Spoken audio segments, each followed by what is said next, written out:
लग्नाची बेडी या मालिकेच्या आजच्या भागामध्ये आपण पाहणार आहोत.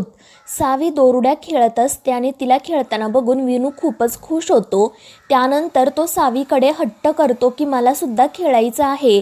मात्र सावी त्याला समजावते की विनू तुझा पाय दुखत आहे ना, मग तू प्लीज खेळू नको. परंतु विनू काही ऐकत नाही आणि मग जेव्हा तो उडी मारायला जातो तेव्हा त्याचा तोल जाऊन तो खाली पडतो. खाली पडल्यामुळे त्याचा पायसुद्धा दुखावला जातो आणि तो मोठमोठ्याने रडायला सुरुवात करतो. विनूची अवस्था बघून सावीसुद्धा खूप घाबरते. ती मोठ्याने सिंधूला आवाज देते आणि सावीचा आवाज ऐकून सिंधू धावत पळत त्या ठिकाणी येते. विनूला खाली जमिनीवर पडलेलं बघून तिलाही धक्का बसतो. ती विनूला उचलून बेडवर बसवते आणि नक्की काय झालं ते विचारते. त्यावर सावी तिला घडलेला सगळा प्रकार सांगते. त्यामुळे सिंधू विनूला समजावते की मला माहीत आहे तुला सुद्धा हे सगळे खेळ खेळण्याची इच्छा होते, मात्र जोपर्यंत आपला पाय पूर्णपणे बरा होत नाही तोपर्यंत आपण असं काही करायचं नाही. आणि मग ती विनूकडून प्रॉमिसही घेते आणि विनूसुद्धा तिला प्रॉमिस करतो. मात्र जेव्हा तो त्याचा हात सिंधूच्या हातात देतो तेव्हा तिच्या लक्षात येतं की विनूला ताप आहे आणि त्यामुळे ती विनूला आराम करायला सांगते आणि सावीला सांगते की तू विनूच्या मोठ्या आजीकडे जा आणि त्यांना इथे बोलावून आण. त्यामुळे सावी धावत पळत रुक्मिणीच्या रूमकडे जाण्यासाठी निघते. रुक्मिणी तिच्या रूममध्ये पुस्तक वाचत बसलेली असते आणि जेव्हा ती सावीचा आवाज ऐकते तेव्हा वैतागूनच स्वतःशी म्हणते की आता हे वादळ इथे कशासाठी येत आहे. आणि मग ती सावीच्या तोंडावरच रूमचा दरवाजा बंद करते. सावी म्हणत असते की मोठ्या आजी एकदा माझं ऐकून तरी घ्या. परंतु रुक्मिणी तिचं काही ऐकून घेत नाही आणि रुक्मिणी हे जे काही वागलेली असते त्यामुळे सावीला खूप वाईट वाटते. त्यानंतर ती पुन्हा सिंधूकडे जाते आणि तिची माफी मागत म्हणते की आई तू मला जो निरोप द्यायला सांगितला होता तो मी देऊ शकले नाही. त्यावर सिंधू विचारते का गं काय झालं, त्या त्यांच्या रूममध्ये नव्हत्या का. त्यावर सावी तिला घडलेला सगळा प्रकार सांगते आणि त्यामुळे सिंधूलाही वाईट वाटते. ती मनाशी म्हणते की मी सावीला पाठवायलाच नको होतं. तर सावी तिला विचारत असते की आई विनू कधी बरा होईल. त्यावर सिंधू तिला सांगते की काळजी करू नको, विनू लवकरच बरा होईल. पण एक गोष्ट लक्षात ठेव की तो बरा झाल्यानंतर लगेच तुम्ही खेळायचं नाही, मस्ती करायची नाही. आणि त्यावर सावीसुद्धा हो म्हणते. त्याचवेळी रुक्मिणी धावत पळत त्या ठिकाणी येते.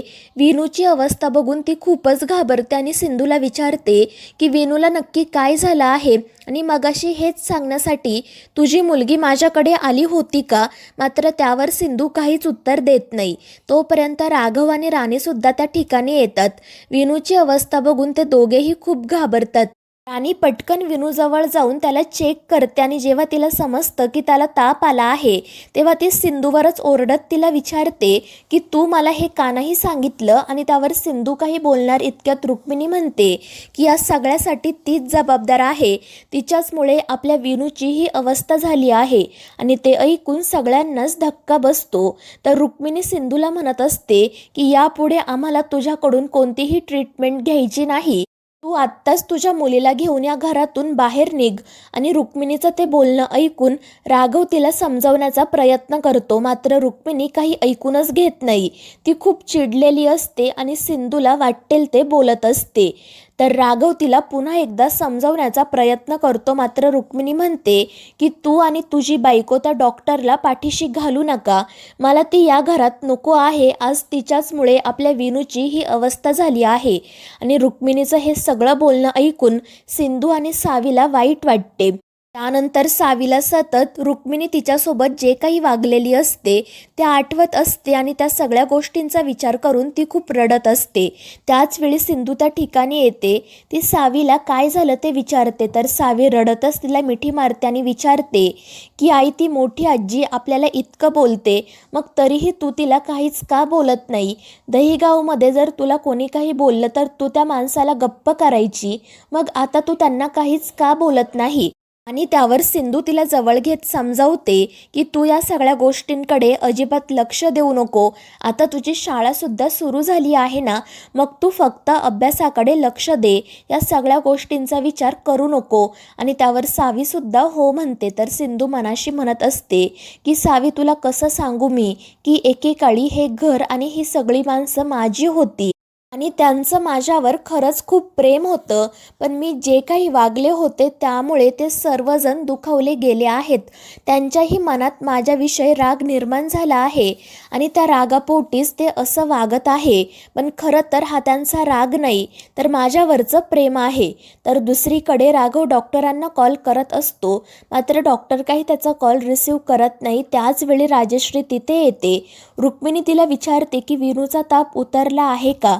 त्यावर राजश्री सांगते नाही, पण मी आत्ताच त्याची दृष्ट काढून आली आहे.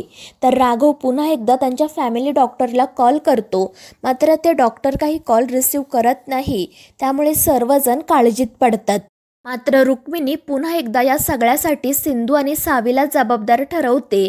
ती म्हणते की विनू सतत त्या मुलीसोबत खेळत असतो आणि त्याचमुळे तो आजारी पडला असणार आणि तिचं ते बोलणं ऐकून राघवला धक्का बसतो. तो म्हणतो की काकू हे काय बोलते तू? अगं ती सावी लहान मुलगी आहे, तू सतत तिला ब्लेम करणं बंद कर. मात्र रुक्मिणी काही ऐकूनच घेत नाही. ती सावीबद्दल सिंधूबद्दल वाटेल ते बोलत असते. राणी राजश्री तिला गप्प करण्याचा खूप प्रयत्न करतात, परंतु त्याचा काही उपयोग होत नाही. तर दुसरीकडे सिंधू विनूजवळ जाते. ती विनूचा ताप चेक करते तर त्याला 102 ताप असतो आणि त्यामुळे सिंधू काळजीत पडते. ती म्हणते विनूच्या डोक्यावर थंड पाण्याच्या पट्ट्या ठेवायला हव्यात, म्हणजे ताप कमी होईल. मात्र त्यानंतर तिच्या लक्षात येतं की आत्ता या वेळेला आपण किचनमध्येही जाऊ शकत नाही, त्यामुळे काय करावं असा तिला प्रश्न पडतो. आणि त्यावेळी तिचं तिथे असणाऱ्या टेबलवर लक्ष जातं. तिथे पाण्याचा एक मग ठेवलेला असतो आणि त्यानंतर सिंधू पटकन विनूच्या कपाटामधून एक रुमाल बाहेर काढते आणि त्या पाण्याच्या मगमध्ये बुडवून थंड पाण्याच्या पट्ट्या त्याच्या कपाळावर ठेवते. मात्र त्याच वेळी रेश्मा त्या ठिकाणी येते आणि सिंधू विनूच्या कपाळावर थंड पाण्याच्या पट्ट्या ठेवत आहे हे बघून ती लगेच बाहेर जाते आणि मग ती सगळ्यांना घडलेला प्रकार सांगते. त्यामुळे रुक्मिणी खूप चिडते आणि ती मोठ्याने सिंधूला आवाज देत तिथे बोलावून घेते. त्यामुळे सिंधू लगेच बाहेर येते आणि रुक्मिणीला काय झालं आहे ते विचारते.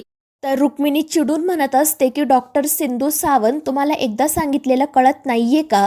मी तुम्हाला माझ्या नातवापासून लांब राहायला सांगितलं होतं ना, मग तरीही तुम्ही त्याच्याजवळ का गेलात? आणि त्यावर सिंधू स्पष्टपणे तिला सांगते की विनू माझा पेशंट आहे आणि त्याच्या आई वडिलांनी मोठ्या विश्वासाने त्याची जबाबदारी माझ्यावर सोपवली आहे. त्यामुळे जोपर्यंत त्याला बरं वाटत नाही तोपर्यंत मी कुठेही जाणार नाही. आणि तिचं ते उत्तर ऐकून रुक्मिणी अजून चिडते. मात्र त्याच वेळी त्यांचे फॅमिली डॉक्टर त्या ठिकाणी येतात. राघव पटकन त्यांना विनूच्या रूममध्ये घेऊन जातो. ते विनूला चेक करतात आणि राघवला विचारतात की याच्या पायाची ट्रीटमेंटसुद्धा सुरू आहे ना? त्यावर राघव हो म्हणतो आणि विनूच्या मेडिसिनची फाईल त्यांना दाखवतो. तर ते डॉक्टर सांगतात काळजी करण्याचं कारण नाही आहे, मात्र तुम्हाला त्याची काळजी घ्यावी लागेल, कारण हे व्हायरल इन्फेक्शन आहे, ते उलटूसुद्धा शकतं. आणि त्याचवेळी सिंधू त्या ठिकाणी येते. सिंधूला बघून त्या डॉक्टरांना खूप आनंद होतो. तर राघव त्यांना सांगतो की डॉक्टर सिंधू सावंत विनूच्या पायाची ट्रीटमेंट करत आहेत आणि त्यामुळे डॉक्टर म्हणतात की जर त्या इथे होत्या तर मग तुम्ही मला का बोलावलं? कारण सगळ्यांनाच माहीत आहे डॉक्टर सिंधू सावंत किती उत्तम डॉक्टर आहेत ते.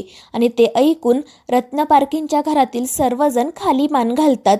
तर ते डॉक्टर विनूसाठी काही औषधं लिहून देतात आणि मग तेथून जाण्यासाठी निघतात. तर रुक्मिणी सिंधूसोबत जे काही वागलेली असते त्याबद्दल राघव तिची माफी मागतो. त्याचवेळी विनूसुद्धा झोपेतून जागा होतो आणि तो बेडवरून उठण्याचा प्रयत्न करतो. त्यामुळे राघव त्याला खाली उतरवतो. तर राणीला असं वाटत असतं की विनू आपल्याला येऊन मिठी मारेल, त्यामुळे ती विनूकडे आनंदाने बघत असते. मात्र विनू तिला बाजूला सारतो आणि सिंधूला जाऊन मिठी मारतो. त्यामुळे सगळ्यांनाच धक्का बसतो. तर मित्रांनो, या मालिकेच्या पुढील भागांमध्ये आपण पाहणार आहोत राणीचा सोन्याचा हार चोरीला गेलेला असतो. तर रेश्मा म्हणते आता आपल्या घरात बाहेरचे लोक आले आहेत ना, मग अशा गोष्टी घडणारच. तर रुक्मिणी सरळ पोलिसांना घरी बोलावून घेते आणि मग ते पोलीस सिंधूला चोरीच्या आरोपाखाली पोलीस स्टेशनमध्ये घेऊन जातात. तर मित्रांनो, या मालिकेच्या पुढील भागांच्या अपडेट्ससाठी आपल्या चॅनेलला सबस्क्राईब करा.